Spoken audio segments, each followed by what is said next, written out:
अस्सलाम वालेकुम। प्रोग्राम में खुश आमदीद। और आज की अहम खबर जो अहम इसलिए है कि इससे पता चलता है कि पाकिस्तान के तमाम इदारों का बारी बारी क्या हाल हो रहा है। ये जानबूझ के इनका ये हाल किया जा रहा है क्योंकि जहां हम देखते हैं वो इदारा तबाही की तरफ जा रहा है। और अब वक्त है फेडरल पब्लिक सर्विस कमीशन का। तो हाल क्या है, सबसे अहम इनका इम्तिहान CSS का होता है। पिछले साल फरवरी में इम्तिहानात हुए थे और अब फरवरी आ चुका है। पिछले साल जो इम्तिहानात लिए थे जिसमें 15,200 तलबा अपीयर हुए थे, उन इम्तिहानात का नतीजा आज तक ये पब्लिक सर्विस कमीशन नाकाम हो गया है वो नतीजा अनाउंस करने में। बल्कि अगले इम्तिहानात की तारीख आ गई है जो 15 फरवरी से शुरू हो रहे हैं। और कहा यह जा रहा है, डिक्टेटोरियल माइंड ये है, कहा जा रहा है उम्मीदवारों को, स्टूडेंट्स को कि आप अपीयर हों इन इम्तिहानात में, नए इम्तिहानात में। भूल जाएं पिछली दफ़ा का नतीजा क्या है, आना है या नहीं आना। मुझे बताएं, क्या ये पाकिस्तान के प्रीमियर कमीशन का, इंस्टीट्यूशन का, जिस पे डिपेंड करते हैं लोग इस बात पे कि ये एक फेयर तरीके से लोगों को सिलेक्ट करता है सरकारी मुलाजमत के लिए, जिसमें सबसे अहम CSS है और भी बहुत सारे सरकारी महकमे हैं जिनमें FPSC के ज़रिए तैनाती होती हैं। अगर ये कारकर्दगी आपकी चेयरमैन साहब, तो मैं आपसे शिकवा करूँ या किससे शिकवा करूँ? वफाकी हुकूमत तो शायद कान लपेट के सो रही है कि उसकी ऐन नाक के नीचे तलबा एहतजाज कर रहे हैं, सड़कों पे हैं, उन बेचारों का मुस्तकबल तबाह है। ये हुकूमत और ये मुल्क नौजवानों को और कुछ देता तो है नहीं। अगर वो अपनी कोशिश से, अपनी जहानत से किसी जगह कुछ हासिल करना चाहते हैं तो इतने नालायक और नाकाम लोग इतने बड़े बड़े इदारे चलाते हैं और उनको तबाह करके घर जाते हैं और पेंशनें पाते हैं। ये अहम खबर थी और हमारी आज की टॉप स्टोरी होगी। दुनिया तब्दील, लेकिन पाकिस्तान नहीं तब्दील हो रहा, ना ही इसके लोग तब्दील हो रहे हैं। पाकिस्तानी सियासत अहम मोड़ पे, इसमें हम बात करेंगे शाहिद खाकान अब्बासी साहब से जो कन्वीनर हैं अवाम पाकिस्तान पार्टी से, साबिक वज़ीर-ए-आज़म भी हैं। वो एक फार्मूला बार बार प्रमोट कर रहे हैं कि इस मुल्क में हर चीज़ तबाह हो गई है, जिसका अभी हमने बताया अहम खबर में भी कि फेडरल पब्लिक सर्विस कमीशन भी फारिग हो चुका है। तो उसमें बेहतरी कैसे लाई जा सकती है, हम उनसे ये बात करेंगे। और हॉट इशू होगा हमारा आज का हुकूमत का 1 साल, लेकिन 1 साल के अंदर अंदर नए इंतखाबात का मुतालबा, इसकी याद 2014 से क्यों मिलती जुलती है? तो इस पर हमें बात करेंगे सेनेटर अफनानुल्लाह से जो रहनुमा है पाकिस्तान मुस्लिम लीग नून से। उनसे पूछेंगे कि हुकूमत मौलाना फजल रहमान साहब को आखिर क्या ऑफ़र करेगी जो नए इंतखाबात का मुतालबा कर रहे हैं। और हमारा आज का एडिटोरियल होगा मुश्किल सफारतकारी। बिलावल भुट्टो अमेरिका गए हुए हैं और सदर आसिफ अली जरदारी चीन के दौरे से वापस तशरीफ़ ला चुके हैं। वहाँ बहुत उनका अच्छा इस्तकबाल हुआ। और पाकिस्तान ये जो बैलेंस डिप्लोमेसी की कोशिश कर रहा है, ये किस हद तक कामयाब होगा और आगे क्या करना चाहिए, हमारे आज के एडिटोरियल में। तो शुरू करते हैं हमारा आज का टॉप स्टोरी। अपोजिशन की जो इत्तेहाद है उन्होंने अपने साथ दावत दी है ज्वाइन करने की। उन्होंने कहा कि शाहिद खाकान अब्बासी जो मसाइल का हल उनके पास है और उसके बारे में वो बात भी बहुत अच्छे तरीके से करते हैं। तो हम भी आज उनसे पूछेंगे कि वो जो मसले का हल बताते हैं वो तो हमें पता है कि सब मिल के बैठें, लेकिन शायद सब सवाल ये है सब मिल के तो तब बैठे ना जिनकी आपने बात की है। GHQ में लोग हैं, अदलिया में हैं और फिर पॉलिटिशियंस हैं, मीडिया के भी लोग आप बाज़ औक़ात कहते हैं वो भी हैं। सबका एक दूसरे पे अगर ट्रस्ट नहीं है तो कैसे मिल के बैठेंगे? तो मुल्क तो ट्रस्ट है ना, मुल्क पे तो ट्रस्ट है ना। आप पे आपस में नहीं, मुल्क पे हाँ, मुल्क पे ट्रस्ट है ना जी। आपस में अपने मामला दूर ना करें, मुल्क की बात करें। लेकिन जब अना मुल्क के इंटरेस्ट से बढ़ जाए सर, अना खुद ही खत्म हो जाएगी। जब आप मुल्क के मसाइल की बात करेंगे, उसके हल की बात करेंगे, ये बैठ कर अपने सियासी मामला डिस्कस ना करें, ये बात करें जिस तरह हमने उस दिन अपोजिशन के जो मीटिंग हुई उसमें की है। हमने वहाँ पर अपने मामला डिस्कस नहीं किया। हमने कहा जी हमारे तहफ़्फ़ुज़ात हैं, हमें हमारी सियासत जुदा है, हमारे अपना तरीका हर एक का। लेकिन जहाँ पर मुल्क की बात आएगी हम सब इकट्ठे हैं, आइन की बात आएगी हम इकट्ठे हैं, कानून की बात आएगी हम इकट्ठे हैं, मुल्क के मसाइल की बात हम इकट्ठे हैं, हल की बात हम इकट्ठे हैं। अच्छा चले, मुल्क यही बात करनी पड़ेगी, एक एजेंडा तय करना पड़ेगा कि हमने करना क्या है। नहीं, लेकिन एजेंडा तय नहीं हो रहा ना। मैं उस पे जाना चाह रहा हूँ कि आपके पास ऐसा कौन सा नया फार्मूला है जिस पे ये लोग मुत्तफिक हो जाएंगे। जो इस वक्त जियो स्ट्रेटेजिक हमारी सिचुएशन है, ट्रंप वहाँ पे आ गया है, उसने मोदी को इन्वाइट किया है, मोदी 12-13 फरवरी को अमेरिका में होगा। प्रेसिडेंट जरदारी चाइना गए हुए हैं, प्रेसिडेंट शी से उनकी मुलाकात हुई है। एक सफ़े दुरुस्त की जा रही है, पाकिस्तान की इकॉनमी थोड़ी सी बेहतर हुई है, फिच रिपोर्ट आई है। इस वक्त आपकी ये जो इत्तेहाद अपोजिशन का, उसने कहा है कि नए इंतखाबात होने चाहिए 1 साल के अंदर अंदर। कि हमने कहा कि जो इंतखाबात हुए हैं वो मुतनाज़ा हैं, वो ठीक है, हुकूमत नुमाइंदा नहीं है, तो हल नए इंतखाबात में होता है। ठीक है। अब जब आप बैठेंगे, ये एक स्टेटेड पोजीशन आ गई। अगर शुरू से यहाँ से कर रहे हैं आप, मैं ये कोई कंडीशन तो नहीं रखी, ये कंडीशन नहीं, कंडीशन कोई भी नहीं है। हमने अपना इजहार किया कि ये हमारी राय है। अब ना ही हम ये कह रहे हैं कि कोई आके बैठे, ये जो बैठने वाली बात है, तो मैं एक हल की बात कर रहा हूँ ना। आपने हल पूछा, हर आदमी हल पूछता है। नहीं, हल ये भी तो हो सकता था ना कि हम चले पहले मिनिमम कॉमन एजेंडा बनाएं कि इस मईशत को थोड़ा और बेहतर करें, जिसका आपने जिक्र भी किया है, यूनिटी गवर्नमेंट होनी चाहिए। जी, यूनिटी गवर्नमेंट बनाएं, लेकिन उससे पहले एजेंडा तय करना है, मुल्क में आपने करना क्या है। नहीं, एजेंडा यूनिटी गवर्नमेंट नहीं तय करेगी। एजेंडा ये जो लोग बैठेंगे ना, आज यही मुल्क चला रहे हैं, फौज है, अदलिया है, सियासतदान है, अब अपोजिशन को भी शामिल करें, वहां पर बैठेंगे, एजेंडा क्या है। अच्छा, आपके ख्याल में मिनिमम कॉमन एजेंडा क्या होना चाहिए? मिनिमम नहीं, आपने एक प्लान देना है कि हमने मुल्क में करना क्या है।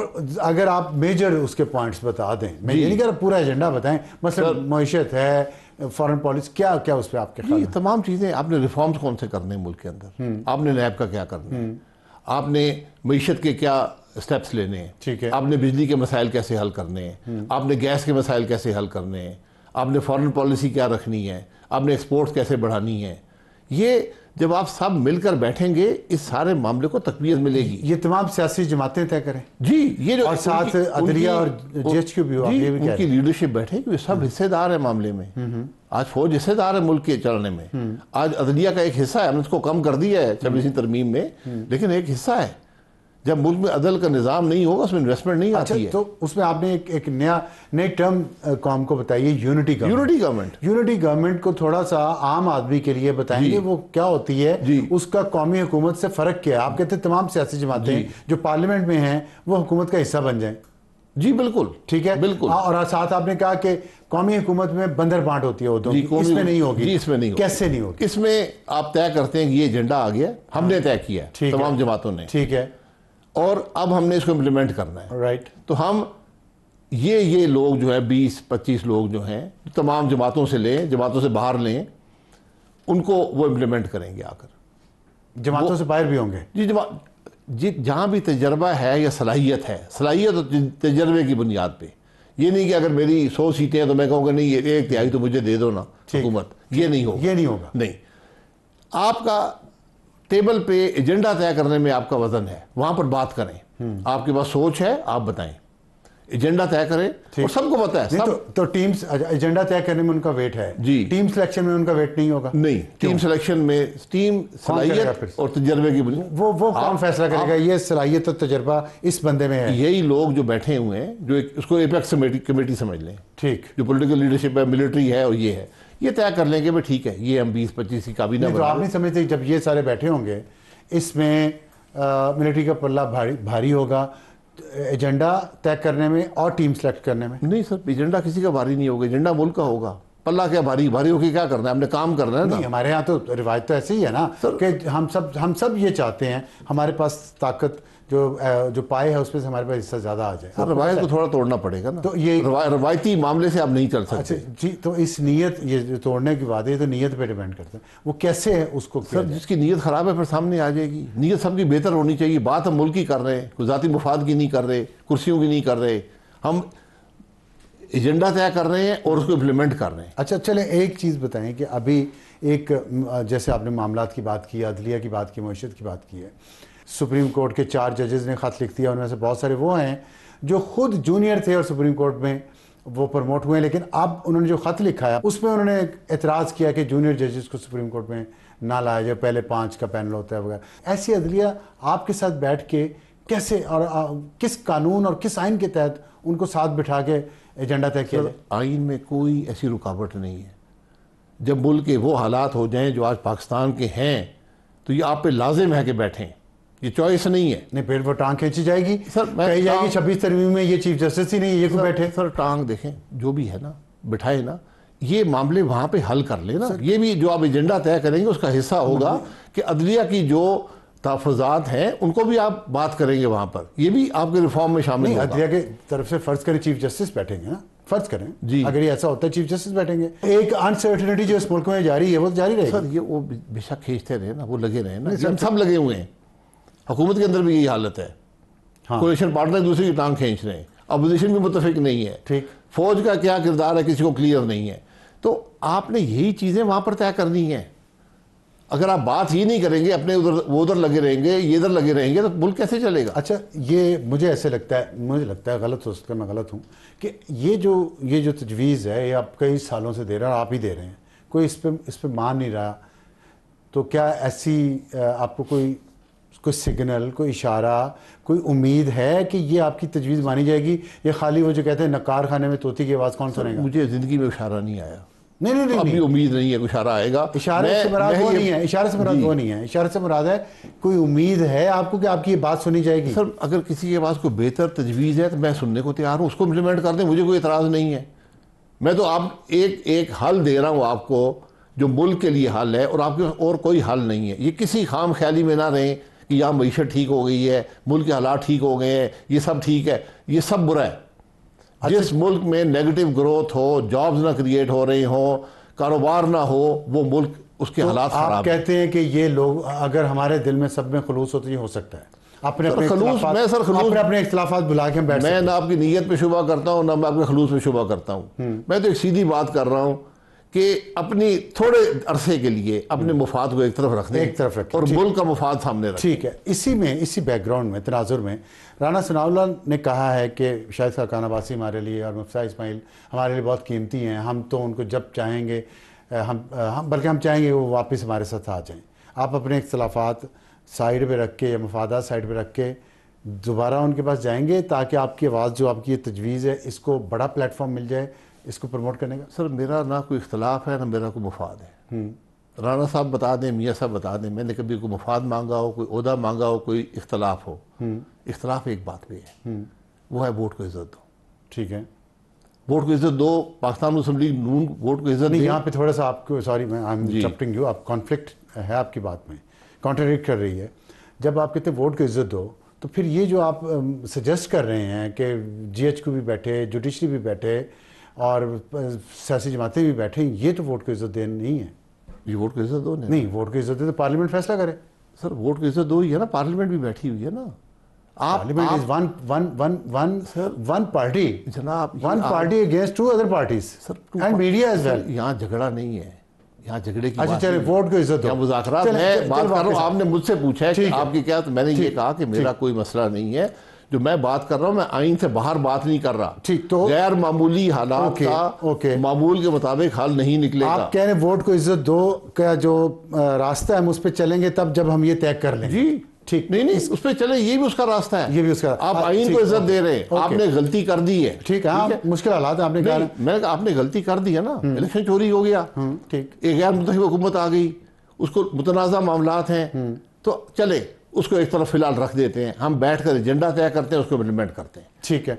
तो अच्छा, ये खैर इंतखाबात तो हमारे यहाँ ऐसे ही होते रहे हैं, जैसे आपको पता सारे। सर ऐसे माजरत से ऐसे नहीं हुए, माजरत ऐसे आप जिसमें मैं एक इंतखाब आपको गिन के बता सकता हूँ, मैं सब गिन के बता सकता हूँ, ये हालात कभी नहीं हुए जो अभी हुए।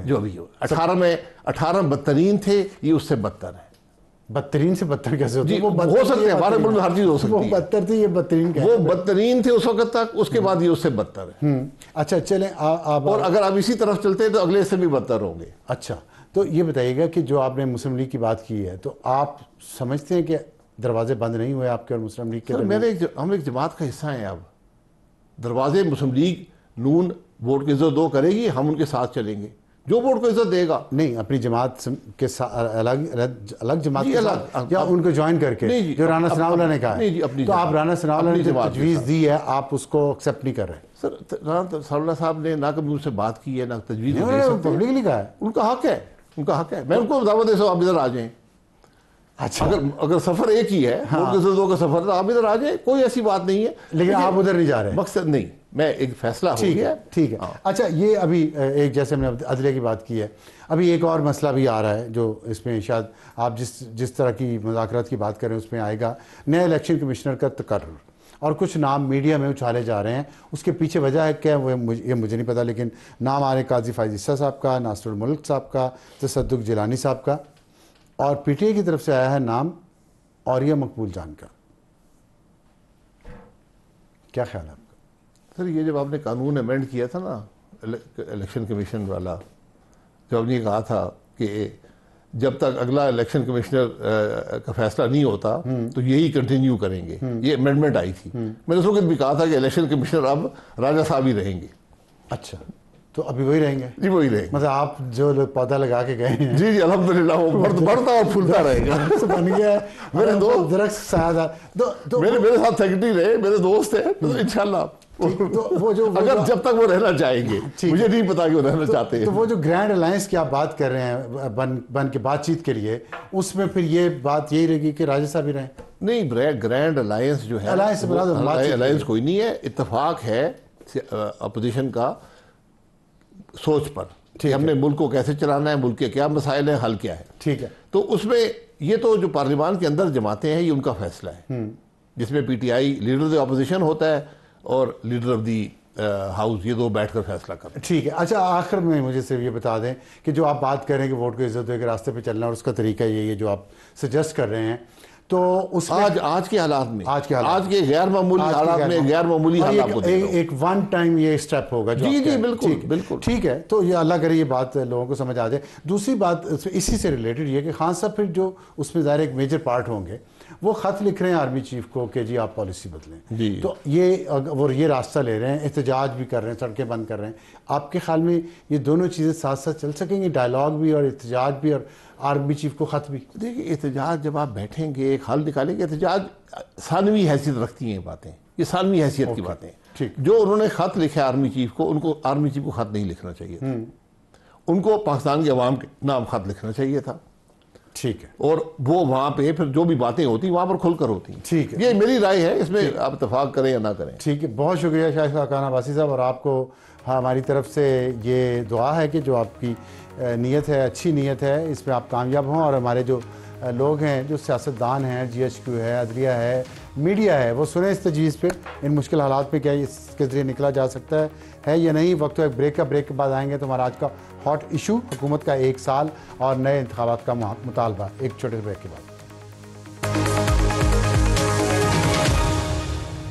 प्रोग्राम में दोबारा खुश आमदीद। और वक्त हमारा आज के हॉट इशू का, और आज का हमारा हॉट इशू ये है कि हुकूमत को सिर्फ 1 साल हुआ, बल्कि इंतखाबात को सिर्फ 1 साल हुआ है और नए इंतखाबात का मुतालबा आ गया है अपोजिशन के इत्तेहाद की तरफ से। इस पर बात करेंगे। हमें ज्वाइन किया सेनेटर अफरानुल्लाह साहब ने, जो रहनुमा है पाकिस्तान मुस्लिम लीग नून के, और उसमें इस बैकग्राउंड में पूछेंगे कि जो अभी फिच की रिपोर्ट आई है कि इकॉनमी बेहतर हो रही है, लेकिन इसके साथ साथ PTI का एहतजाज भी जारी है और एक पूरे अपोजिशन की तकरीबन तमाम सियासी जमातों ने, 2-3 जो हुकूमत की इत्तेहादी हैं उनके अलावा तमाम जमातों ने ये मुतालबा किया है कि नए इंतखाबात होने चाहिए और उसके लिए मुज़ाकरात का आगाज़ भी होना चाहिए। और इसी दौरान वज़ीर-ए-आज़म शहबाज शरीफ ने मौलाना फजल रहमान के घर जाके उनको एक गुलदस्ता पेश किया है फूलों का, और राना सनाउल्लाह साहब कह रहे हैं कि शाहिद खाकान अब्बासी और मिफ्ताह इस्माइल मुस्लिम लीग नून में वापस आ सकते हैं। तो क्या हुकूमत अपोजिशन को तकसीम करने की कोशिश कर रही है अफरानुल्लाह साहब? जी, बिस्मिल्लाहिर्रहमानिर्रहीम। देखें, हमारी तो ये कोशिश है कि ज़ाहिर मुल्क के अंदर स्टेबिलिटी रहे। जो पिछले 10-12 महीने में हमने बड़ी मुश्किलों से इकॉनमी को स्टेबलाइज़ किया है, और अब इंटरेस्ट रेट भी नीचे आ गए, इन्फ्लेशन तो बहुत नीचे आ गई है, तो वो जो गेंस हैं वो तभी आगे जो है वो ट्रांसलेट करेंगे आवाम के लिए खुशहाली में, कि अगर ये सस्टेन हो। अगर सस्टेन नहीं होगा तो फिर ये दोबारा वही हम मामला में फंसे रहेंगे जो पैसे पहले फंसे रहे। नहीं तो आपकी बातों से मायूसी लग रही है, क्योंकि अगर आप, मेरा क्वेश्चन ये था कि क्या आप अपोजिशन को तकसीम करके ये मकासद हासिल करेंगे? नहीं, हम ये अपोजिशन को तकसीम करने से ज़्यादा हमारी जो है वो कोशिश है कि हम उन्हें कन्विंस करें। नहीं, कन्विंस किस बात पे? इस बात पे कि ये जो इंतखाबात का मुतालबा ना करें। नहीं, अभी ना करें, क्योंकि कम से कम ये जो अभी के देखें, इकॉनमी बड़ी मुश्किलों से स्टेबल हुई। नहीं, वो ठीक है, शाहिद खाकान अब्बासी अभी हमारे साथ थे, उन्होंने कहा कि इससे बदतरीन इंतखाबात नहीं हुए कभी भी। ये जो अभी 2024 के हुए, 2018 के उन्होंने कहा बदतर थे, बदतरीन थे, ये उससे भी बदतर है। फिर अब ये अगर सारी अपोजिशन पार्टियां ये कह रही हैं, तो आप समझते हैं कि इससे स्टेबिलिटी आएगी? नहीं, देखिए, स्टेबिलिटी जो है ना वो 2 किस्म की होती है। एक तो ऑफकोर्स पॉलिटिकल स्टेबिलिटी है, और एक है आपकी इकोनॉमिक स्टेबिलिटी। मैं ये कह रहा हूँ कि इकोनॉमिक स्टेबिलिटी बड़ी हार्ड एंड हमारे पास आ गई है। ठीक है। पॉलिटिकल स्टेबिलिटी के लिए हम स्ट्राइव कर रहे हैं, मुज़ाकरात कर रहे हैं, लोगों को कन्विंस कर रहे हैं, सारा कुछ कर रहे हैं, लेकिन अगर हमने इस वक्त जो है वो थोड़ी सी भी मतलब कि तवज्जो ना दी और फोकस ना किया, तो ये जो हमारा हार्ड एंड सारा का सारा ये जो इन्फ्लेशन नीचे आई है, इंटरेस्ट रेट, ये दोबारा से वापस चला जाएगा। नहीं, ये तो आपका पॉइंट ऑफ व्यू ना हुकूमत का, वो कह रहे हैं कि मईशत तो ठीक नहीं हुई। नहीं, वो तो देखिए मैं तो वो कह रहे हैं कि जब तक इंतखाबात नए नहीं होते ये स्टेबिलिटी सस्टेनेबल नहीं है। चलें ये कह रहे हैं जो आपने कहा ना, एक मईशत थोड़ी बेहतर हुई है, ये सस्टेनेबल नहीं है जब तक कि सियासी इस्तेहकाम नहीं आता। नहीं ठीक है, वो सियासी इस्तेहकाम जो है ज़ाहिर वो इकनॉमिक स्टेबिलिटी में ट्रांसलेट तो करता है, इसमें तो कोई शक है ही नहीं। लेकिन बात ये है कि अगर अभी हम इलेक्शंस के अंदर चले गए तो ये जो थोड़ा बहुत हमारा पॉजिटिव हुआ ये नहीं हो पाएगा। और अगर मेरी बात का यकीन नहीं उनको किसी को है तो क्या इंटरेस्ट रेट 22 से जो है वो इस वक्त 12% पे नहीं आया हुआ? क्या जो है वो इन्फ्लेशन जो है वो 9 ईयर की लोएस्ट के ऊपर हिट नहीं कर रही? क्या जो है फॉरेन एक्सचेंज रिजर्व $17 बिलियन के इस वक्त नहीं है? क्या करंट अकाउंट सरप्लस में कई महीनों से चल रहा है? क्या Karachi stock Pakistan stock exchange जो है वो रिकॉर्ड जो है वो कर रही है अपना ग्रो? तो ये तमाम चीज़ें जो हैं ये सारे इंडिकेटर्स इसी बात के हैं कि इस वक्त मामला ठीक चल रहे हैं, इसलिए इसको चलने देना चाहिए। मेरा ख्याल है इससे ज़्यादा इंपॉर्टेंट बात ये है, अगर वो ये कर रहे हैं वो ये है कि वो कौन सी इस्लाहात हैं जो हम अगर अचीव कर लेंगे तो उसके बाद इंतखाबात जो हैं वो शफाफ होंगे। सवाल ये है, क्या कहते हैं, मेरा हाल है ज़्यादा इंपॉर्टेंट इससे कि इलेक्शन होने चाहिए कि नहीं होने चाहिए। अच्छा, शहबाज शरीफ से जो मुलाकात, शहबाज शरीफ साहब ने जो मुलाकात की है मौलाना फजल रहमान साहब से, जी, उसमें क्या बात तय हुई है? देखिए मौलाना फजल रहमान साहब जो हैं वो हमारे साथ पीडीएम के उसके ऊपर वो सदर भी रहे हैं पीडीएम के, और उन्होंने बहुत ज़बरदस्त तरीके से एक तहरीक चला के जो है ये जो भी मसला था ये प्रोजेक्ट इमरान खान को डिसलॉज किया। तो हम हमारा बड़ा एहतराम का उनके साथ रिलेशनशिप है, हमारी पार्टी में उनकी बड़ी रिस्पेक्ट है। तो हम ज़ाहिर ये चाहते हैं कि एक हमारा ताल्लुक़ उनके साथ रहा है, उसी ताल्लुक़ को हम मज़ीद आगे लेके चलें और उनको हम कन्विंस करें कि वो इस वक्त हुकूमत को थोड़ा टाइम दें और मामला को चलने दें। तो फिर वो कन्विंस हुए? नहीं, अभी ये पता चलेगा, देखिए अभी इसका मतलब है कि अभी अच्छा ये बताइएगा कि इश्यूज हैं क्या बेसिकली जो आपके और अपोजिशन के दरमियान? एक तो आपने कहा मुज़ाकरात की आप कोशिश कर रहे हैं, आपने कहा कमेटी भी अभी बैठी हुई है, लेकिन पहले आप डिस्करेज कर रहे थे, मजाक भी थोड़ा उड़ाते रहे पीटीआई का। अब वो मुज़ाकरात उन्होंने बंद कर दिए, तो अब आप उनको बहुत मीठे लहजे में वापस बुला रहे हैं। ये हॉट एंड कोल्ड क्यों आप दोनों एक दूसरे के साथ खेल रहे हैं? देखिए मेरा ख्याल है बहुत ज़्यादा सीरियस किस्म का डिस्ट्रस्ट है दोनों एंड्स के ऊपर, और हमें जो है हमारे साथ तो बहुत दफ़ा इस तरह हुआ भी है इन द पास्ट, जिसकी वजह से हमारा डिस्ट्रस्ट है। वो उनके भी होंगे कोई इश्यूज़ वगैरह जो बता सकते हैं, लेकिन उस वजह से जो है वो दोनों पार्टियां जो हैं वो एक दूसरे के ऊपर, देखें मुज़ाकरात करने के लिए थोड़ा बहुत तो एक दूसरे से ट्रस्ट करना पड़ेगा आपको। अभी हो ये रहा है कि आप ये करेंगे तो हम ये करेंगे, आप वो करेंगे तो हम ये नहीं करेंगे, अभी ये चल रहा है। बैकडोर राब्ते हुए हैं आपके ये एस्टेब्लिशमेंट के? नहीं, ज़ाहिर हुकूमत से तो हमारे उनके साथ राब्ते से हर वक्त रहते हैं, अभी भी हैं? नहीं, हमारे राब्ते उनके साथ रहते हैं, हमारे कुलीग हैं, राब्ते नहीं होंगे वह तो एक साथ जगह बैठते हैं। बात हुई है?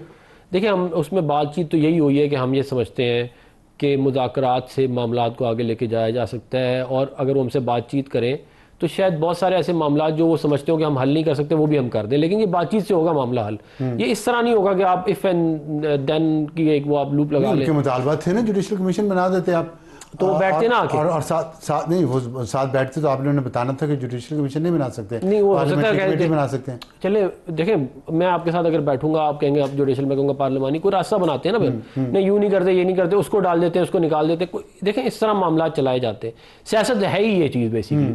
अगर आप ये कहेंगे जी मैं जो कह रहा हूँ वो होगा तो फिर इस तरह तो ज़ाहिर है मामला ज़्यादा चलते है नहीं। तो ये अगर अपना थोड़ा सा, मैंने पीटीआई को भी वाली बात बहुत दफ़ा की कि अपना थोड़ा सा अगर ये सियासी तौर पे मामलात को लेके चलें तो शायद इनके लिए भी बेहतर हो।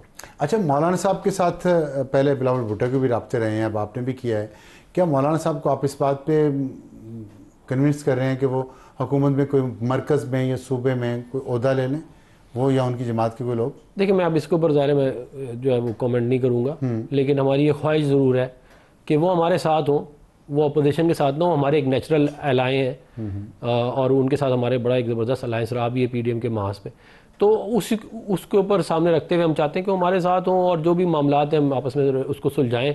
उनकी भी बहुत सारी जो है वो इश्यूज़ हैं जो वो हाईलाइट करते हैं, उनके भी उसको भी हम देखना चाहते हैं। अच्छा, आप मौलाना फजल रहमान के बारे में बार बार ये कह रहे हैं कि हम चाहते हैं कि वो हमारे इत्तेहादी नेचुरल इत्तेहादी हैं हमारे, वो हमारे साथ वापस आएँ, लेकिन पीटीआई के बारे में आप ये बात इतनी खुले दिल के साथ नहीं कहते। और अभी जो ख़त लिखा है इमरान खान ने आर्मी चीफ को, और उस पर मुस्लिम लीग नून का बड़ा सख्त मौक़िफ़ है कि ये ये खलीज पैदा करने की कोशिश कर रहे हैं फ़ौज और अवाम में और फ़ौज के अंदर भी।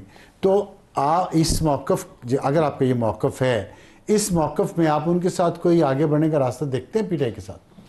देखिए, मसला ये है कि इमरान खान साहब की जो पर्सनैलिटी है या उनकी जो तबीयत है वो जो है वो वॉलेटाइल है। वो कभी उनका मूड अच्छा होता है तो वो कहते हैं हाँ मुज़ाकरात कर लो, मूड ख़राब होता है तो कहते हैं मुज़ाकरा ख़त्म कर दो, मूड अच्छा होता है तो वो कहते हैं लेटर लिख दो, नहीं होता तो कहते हैं मैं कब्र तक पीछा करूँगा। अब इतने आप मुझे बता देना, इतनी वॉलेटिलिटी के अंदर आप क्या मुज़ाकरात होंगे और क्या आपकी बात ज़बान को कौन उस पर ट्रस्ट करेगा, कौन नहीं करेगा, एक दिन एक बात अगले दिन दूसरी बात। तो ये भी एक बहुत बड़ी वजह है। देखिए, मौलाना फजलुर रहमान अगर किसी बात पे कमिट कर जाएंगे ना, वो उसको ऑनर करेंगे और वो बड़े मजबूत आदमी है, वो अपनी कमिटमेंट को ऑनर करते हैं। इमरान खान साहब की तो वो तो खुद कहते हैं मैं यूटर्न ले लेके वज़ीर आज़म बन गया। अब आप मुझे बताएं ना, ऐसे आदमी के साथ हम क्या मुज़ाकरात करें। और फिर एक और बात ये है कि देखें, मुज़ाकरात होने चाहिए किसी बड़े मकसद के लिए, किसी बड़े ऑब्जेक्टिव के लिए कि जी जमहूरियत जो है उसके हालात ख़राब है, उसको बेहतर करना चाहिए। इलेक्शन जो है उनके मामला ठीक नहीं, उनको उसके अंदर जो है ये कानून आने चाहिए या ये चीज़ें जो है नहीं होनी चाहिए इस तरह। लेकिन अगर आप ये कहें कि आपका फोकस ही यही है कि जी हम जो है हमारे मफादात जो है उनको सर्व किया जाए मुज़ाकरात में, तो क्या ये मुमकिन है कि अगर आपके मुज़ाकरात शुरू हों तो कोई ऐसी डेट हो जाए नए इलेक्शंस के लिए जो शेड्यूल से पहले हो? देखिए, मैं नहीं समझता कि अभी कोई इस तरह की बात कहीं पर डिस्कस भी हुई है कि इंतखाबात जो है स्केड्यूल से पहले। नहीं, डिस्कस की नहीं मैं बात कर रहा हूँ। मैं आप कह रहे हैं ना निगोसिएशन में बहुत कुछ हो सकता जी। है, क्या ये एक पॉसिबिलिटी हो सकती है? बिल्कुल हो सकती है, पॉसिबिलिटी हो सकती है। आप कह रहे हैं कि 5 साल की बजाय 4 साल या 3 साल बाद इलेक्शन हो जाएंगे, 2 ये साल? पॉसिबिलिटी है। ये उस सूरत में कि अगर बैठ के बातचीत की, कोई कॉन्फिडेंस बिल्डिंग मेजर होए, कोई वर्किंग रिलेशनशिप बिल्ड हुआ, कोई वोलेटिलिटी ख़त्म हुई, मुल्क में स्टेबिलिटी आई, फिर हो सकता है। कहते हैं बहुत सारी बातें हो सकती हैं ना। लेकिन मैंने पहले भी वाली बात की और मैं दोबारा ये बात कह रहा हूँ कि ज़्यादा इंपॉर्टेंट इस्लाहात हैं, उसके बगैर आप फिर इलेक्शन करेंगे, फिर वही वाली लड़ाई शुरू हो जाएगी कि ये नहीं मानते, हम नहीं मानते। अच्छा, एक दफ़ा उसके ऊपर तो आए पहले। तो इसके साथ हम देखते हैं कि अदलिया की तरफ से भी आपके लिए अभी वो इस्तेहकाम नहीं है जिसका बात कर रहे हैं। 4 जजेस ने ख़त लिखा है सुप्रीम कोर्ट के चीफ जस्टिस को, उसमें उन्होंने कहा कि जुडिशल कमीशन का इजलास ना बुलाया जाए जब तक कि 26वीं तरमीम और नए जजेस सुप्रीम कोर्ट में ना लाए जाएँ जब तक कि 26वीं तरमीम का फैसला नहीं होता और फुल बेंच कौन होगा ये नहीं बनता। इस पर आप का क्या मौक़िफ़ है? देखिए, इसके ऊपर आपको याद होगा कि जब मुशर्रफ ने मार्शल लॉ लगाया तो सुप्रीम कोर्ट ने उसको कहा कि आप आइन में तरमीम कर लें, हम आपको इजाज़त देते हैं। अब बात यह है कि आइन में तरमीम करने की इजाज़त ना सुप्रीम कोर्ट दे सकता है और ना किसी डिक्टेटर को तो बिल्कुल भी नहीं दे सकते। तो उसके बाद हुआ, आपको पता ही है कि क्या, कि वो फिर LFO हुआ और फिर सारी 2/3 मेजॉरिटी से जो नई असेंबली 2002 की आई उन्होंने उसको वेरीफाई किया तो वो आइन का हिस्सा बना, वरना वो कुछ भी ना बनता। मैं ये कह रहा हूँ कि आप पूरी सुप्रीम कोर्ट के तमाम जजेस भी अगर आके ये कहें ना कि ये 26वीं आईनी तरमीम हम 20-0 से क्या कहते हैं इसको हम मुअत्तल करते हैं, वो नहीं कर सकते। क्यों? उसकी वजह यह है कि आइन को में तरमीम करने का इख्तियार सिर्फ मुकन्नना का है और किसी का नहीं। आप आर्टिकल 239, 6 और 5 और 6 की बात कर रहे हैं? हाँ जी, ठीक है। अगर ये बात है ठीक, तो मुझे ये बताएं कि आपके अटॉर्नी जनरल या आपके वज़ीर कानून या आपके जो भी वकील हैं वो ये बात कोर्ट पे क्यों नहीं कहते? कोर्ट ये सुन ही क्यों रही है फर्स्ट ऑफ ऑल ये पिटीशन? देखिए, मैं ये समझता हूँ तो बुनियादी सवाल तो ये है, नहीं सुनना चाहिए। तो इस पे क्यों बात नहीं कर रहा आप में से कोई? नहीं, हमने ये वाली बात रेस की आप है। सब लोग तैयारियां कर रहे हैं कि जी हम जाएंगे, हम डिफेंड करेंगे। वो तो उधर जाके ही बताएंगे ना ये वाली बात जो मैं कह रहा हूँ। देखिए, बात ये लेकिन एक बात आप भी मुझे आप मुझे बताएं कोर्ट के इन 4 मुअज़्ज़िज़ जजेस को ये आइन की आर्टिकल 239 का अंदाज़ा नहीं है? ये खत लिख रहे हैं कि जी ये ना करें। देखिए, मैं इनकी 4 की तो बात नहीं करता, लेकिन माजी में आपको पता है कैसे कैसे सुप्रीम कोर्ट के जजों ने कैसी कैसी जो है फैसले दिए हैं। लेकिन एक बात आप ही के लाए हुए तोहफे, चले वो हमारे लाए हुए, बाजुका सारे ऑप्शन ही बुरे होते हैं, आपके लाए सारे ऑप्शन बाजुकात बुरे होते हैं। मैं ये कह रहा हूँ कि बात ये है कि आप भी मुझे ये बताएं ना कि क्या सुप्रीम कोर्ट के पास ये इख्तियार है कि वो आइन में तरमीम कर? मेरी जितनी नहीं, आप आइन पाकिस्तान में लिखा है, आइन की समझ उसके मुताबिक तो नहीं है ही, सवाल ही नहीं। 2 बार लिखा है आर्टिकल 239 में, 5 और 6 में रिपीट किया है जोर दे के कि किसी को शक है तो दूर हो जाए। लेकिन आई डोंट नो, मैं तो नहीं कुछ कह सकता। नहीं, तो फिर तो ये मावरा आइन है ना। चलिए, फिर मावरा आइन आप करना जो मर्जी करें। फिर मावरा आइन जो करता है उस पर एक्शन लेना, फेडरल गवर्नमेंट आप। Thank you very much. हम आएंगे तो हमारा आज का एडिटोरियल जो इस बात पर है कि मुश्किल सफारतकारी बिलावल अमेरिका में और ज़रदारी चीन। और वक्त तो हमारे आज के एडिटोरियल का। दिल तो कर रहा है कि एडिटोरियल इस बात पे किया जाए। चौधरी फवाद हुसैन ने एक ट्वीट किया है कि आज इमरान खान से उनकी जेल जेल पर यूट्यूबर्स इकॉनमी पर दिलचस्प गुफ्तगू रही। खान साहब को बताया आपने जेल में होते हुए कोई 50-60 मिलियन डॉलर्स की इकॉनमी तो बना दी है, चंदाखोर भिखारी इसके अलावा हैं। चंदाखोर भिखारी और यूट्यूबर्स जो खान साहब को जेल में रख के डॉलर्स बना रहे हैं। लेकिन जाहिर है और भी गम है ज़माने में मोहब्बत के सिवा। तो बात करते हैं हमारी मुश्किल सफारतकारी, जिसमें बिलावल भुट्टो जरदारी अमेरिका गए हैं और आसफ अली जरदारी साहब चीन तशरीफ़ ले गए हैं। पाकिस्तान बैलेंस क्रिएट करने की कोशिश कर रहा है जब से प्रेसिडेंट ट्रंप आए हैं अमेरिका में और खत्ते की तेज़ी से सूरत हाल बदल रही है। चीन के साथ अमेरिका ने एक टैरिफ वॉर शुरू कर दी है। पाकिस्तान के सदर का उसी वक्त दौरा और सदर शी का पाकिस्तान के सदर को बहुत ज़्यादा इज़्ज़त से नवाजना और फिर उन्हें ख़ुसूसी तौर पर विंटर स्पोर्ट्स के लिए उन्हें रोकना और वहाँ लेके जाना, ये एक जेस्चरिंग हो रही है इंटरनेशनल लेवल पे कि चीन पाकिस्तान के साथ। और पाकिस्तान ने भी बहुत वाज़े तौर पे ये बताया कि वो चीन को अकेला नहीं छोड़ सकता और चीन को नहीं छोड़ सकता, जिस पे सदर आसफ अली जरदारी साहब ने ये भी कहा है कि हम पहले चीन के इत्तेहादी हैं फिर किसी और के इत्तेहादी हैं, इसीलिए बाप वहाँ तो बेटा अमेरिका में। और अमेरिका में बिलावल भुट्टो ने वो उस नाश्ते में शिरकत की है जो पिछले कई साल से वहाँ की एक 70 साल से वहाँ की एक ट्रेडिशन है। नया सदर आता है तो वो एक नाश्ता अरेंज करता है जिसमें उनकी मुख्तलिफ सेनेटर्स और कांग्रेसमैन से मुलाकात भी हुई है। लेकिन एक कांग्रेसमैन है जो विल्सन, जिन्होंने पहले भी ट्वीट किया था मोहसिन नकवी के साथ मुलाकात के बाद के इमरान खान को रिहा करें, और उन्होंने एक ख़त लिखा है प्रेसिडेंट जरदारी को, प्राइम मिनिस्टर शहबाज शरीफ को और army chief general Asim Munir को, जिसमें उन्होंने इमरान खान की रिहाई पर जोर दिया। इसके बावजूद कि उन्होंने कहा कि मेरे इमरान खान से इख्तलाफात हैं। तो ये जो सफारतकारी है दोनों तरफ से जो जेस्चरिंग हो रही है, और साथ साथ इमरान खान के लिए कुछ लोग कोशिश करें वो बाहर आएँ, लेकिन उनके अपने जो हैं यूट्यूबर्स वो चाहते हैं वो अंदर रहें ताकि उनकी जो डॉलर इकॉनमी है वो चलती रहे। लेकिन पाकिस्तान के लिए बहुत नाजुक सूरत हाल है, इसलिए कि जो इंडियन प्राइम मिनिस्टर मोदी हैं वो 12 और 13 फरवरी को वो क्या कहते हैं उसको, कौन सा 14 फरवरी को एक दिन होता है, वैलेंटाइन डे से एक दिन पहले मोदी और ट्रंप ओवल ऑफिस में मुलाकात करेंगे और मोहब्बत की पींगें बढ़ाएंगे चीन और पाकिस्तान के ख़िलाफ़। उस वक्त पाकिस्तान को ये देखना कि हमारी खारजा पॉलिसी कैसे बैलेंस होती है। ये बड़ी अच्छी मूव है जो पाकिस्तान ने की है और उम्मीद है कि पाकिस्तान अपनी खारजा पॉलिसी इसी तरह एक बैलेंस तरीके से लेके चलेगा, जहाँ पे हम अपनी मईशत बेहतर करें, अपना घर ठीक करें और फिर आगे बढ़ें। इसके साथ ही इजाज़त चाहते हैं। Good night.